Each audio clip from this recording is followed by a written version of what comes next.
Best. Okay.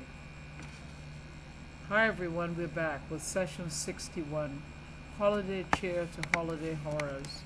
The topics for discussion today will be holiday celebration, what happens after the party, poor performance, salmonella poisoning, using poor judgment, no consent signed.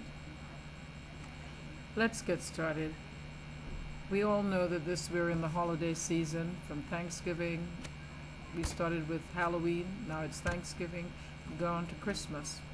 People love going to parties, enjoying their families and friends, and holidays are a very special time, as we know. Time for celebration. People celebrate in different ways. Some people have too much food and drink, and after the party is over, here's when the problem starts. If you are that person who has to go to work without having enough rest, the consequences can be fatal. And let's not forget, we are nurses and we work in a clinical setting and we use clinical judgment as we go along. It's very important that we have adequate rest as we are taking care of sick patients, assessment and all. So let's look at the first situation. Here's a nurse who's saying what a great party she's been to. And of course, what happens the next day, she is trying to stay awake, having too much black coffee. She's thinking, how much black coffee do I have to drink? Well, while she's contemplating how much more black coffee she has to drink, someone else is taking care of her patient. A nurse has wandered by and is thinking, I wonder where this nurse is. Obviously, her patient is not responsive, but she's nowhere to be found. Then we have another situation, and we might as well says, nurse, did you take note? Well, this nurse New Year's Eve's party was full of fun, but what happens next? Pills missing, patient's lethargic. She left the pill at the bedside, despite the fact that patient was lethargic.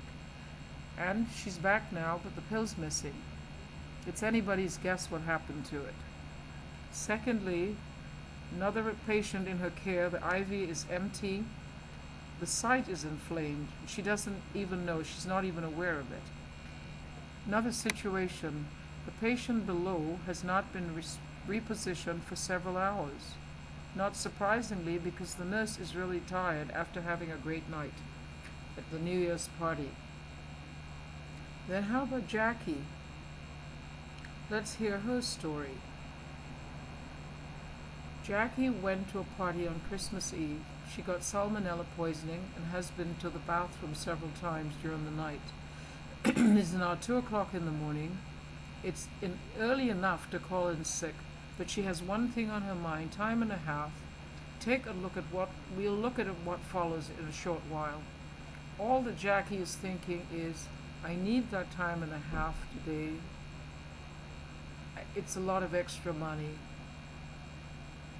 And this is using really bad judgment, because even though that's all she's thinking, other people are going to pay the price when she shows up sick for work and is not able to do a competent job.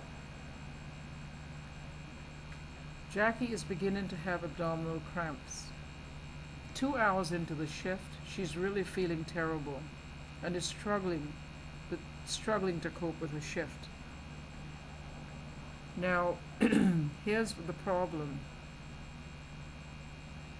One patient is saying, I've called my nurse 3 times. She's saying to another nurse. Now it means that this other nurse has had to leave her work unattended to care for Jackie's patient. She's nowhere to be found. Another nurse has walked by and found one of Jackie's patients unresponsive. This was very inconsiderate of Jackie to come to work feeling this way, knowing it was going to place a burden on her coworkers. So might I suggest, even though it's nice to enjoy the holiday, let's not turn it into horrors.